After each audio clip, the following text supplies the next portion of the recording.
Mimi ni Flavian Chalamila, afisa utamaduni, Wizara ya Habari, Utamaduni, Sanaa na Michezo, ambaye nafanya kazi kwenye kituo cha Mfuko wa Utamaduni na Sanaa Tanzania.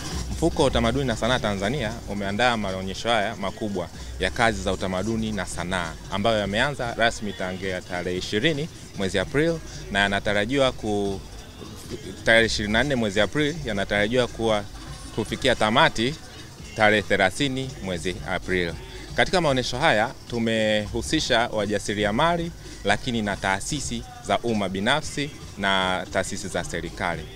Katika maonyesho haya wasanii wadogo wameleta bidhaa mbalimbali za sanaa ambazo ni kwa namna moja au nyingine ni bidhaa ambazo hazijawahi kuonekana katika maonyesho ya kawaida.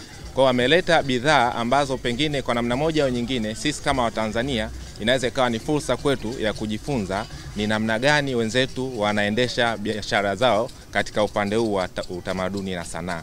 Tunao wenzetu kutoka Burundi, ukitembelea katika mabanda yao hapo utagundua kwamba sanaa yao na yetu havipishani, isipokuwa kuna utofauti mdogo ambao unaonekana ambao pia naamini wa Tanzania wanaweza wakajifunza kutoka hapo na tukajua namna gani ya kuboresha shughuli tunapozifanya, shughuli za sanaa na utamaduni.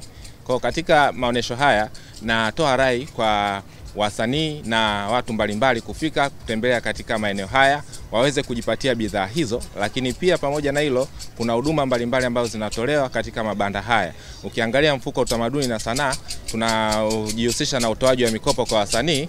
Tunapenda kuwakaribisha wananchi na ambao wanajihusisha na sanaa kuja kupata elimu ya namna gani anaweza mtu kuwa na vigezo ambavyo vitamwezesha yeye kupata mkopo ili aendeleze kazi zake za utamaduni na sanaa. Kwa hivyo nawasihi wananchi wamiminike kwa wingi siku ya kesho, siku ya ufungaji, ambapo na uhakika watapata kitu kipi ambacho kitakuwa na historia katika kumbukumbu maishani mwao.